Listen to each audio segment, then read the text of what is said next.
Today, I led a happy dance with all of the people who came to my talk, and that was a pretty joyful moment to see the whole crowd dancing together just from the joy that they were feeling in that moment.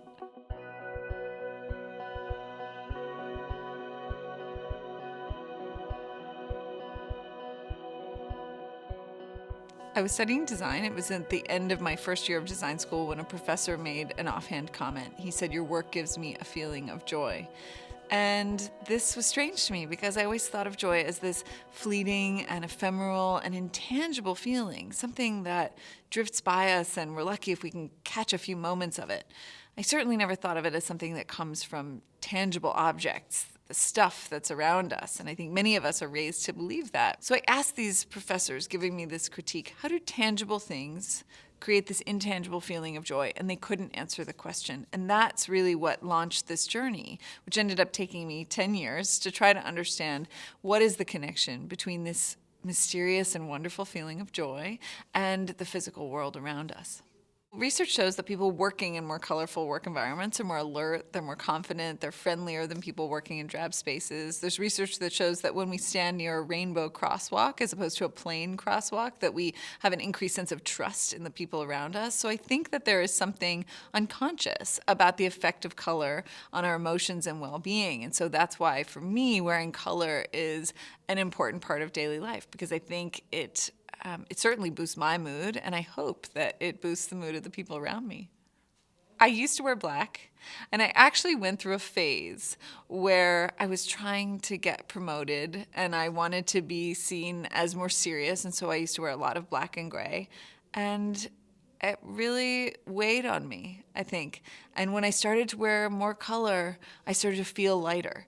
And I started wearing color initially just in certain situations. So things like if I had to, back when I was dating, before I got together with my husband, I would go on blind dates and I would wear a bright dress on a blind date so that I would feel better. Or I would wear yellow rain boots when it rained to lift my spirits. So I started doing it then, but now I feel like I don't quite feel like myself unless I'm wearing color. One of the simplest ways to find more joy every day is something I call joy spotting. And this basically means going out. You can do it on your commute. You can do it while walking your dog, while taking your kids to school, and noticing more of the joy that surrounds you. So look for pops of color in your surroundings. Notice the light. Try to get out into nature or spend time in places that have nature in them. There's research that shows that nature quiets a part of the brain that tends to worry or brood over problems. Look out for round shapes, because round shapes are often especially joyful. So joy spotting is a way to it's almost like a mindfulness practice, a way to tune your attention to the joy that you find around you. It could be just the coffee mug that you drink out of every morning, choosing a bright color to brighten up a drab workspace, bringing the outside in through plants and other natural elements, increasing the amount of light that you're bringing into a space. All of those are ways to brighten up and add a feeling of joy to your immediate surroundings. My door is coral. So yes, my husband and I love to find antiques and old pieces of furniture, and we often transform them with vibrant colors of paint. So in my entryway, I have a Kelly green bench. My dining chairs are bright green, and I've painted stripes on the seats so that when you pull them out, there's a different color of stripes on each seat that sort of surprises you when you open it. So there are lots of these things that I put into practice in my own home, and I find that it is a way to kind of embed little joyful reminders into my space.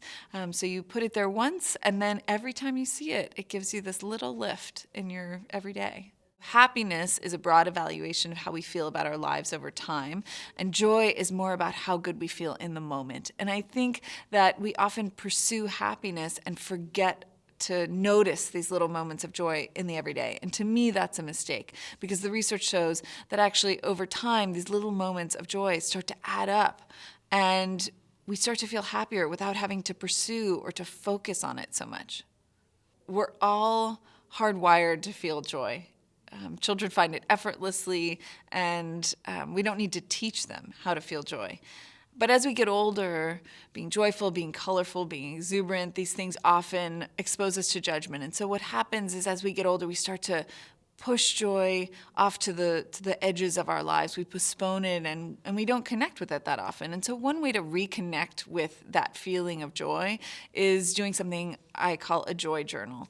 And all that is just starting to notice moments when you find yourself smiling. Notice when you laugh. Notice when you feel a sense of lightness in your body. Where are you? Who are you with? What are you doing?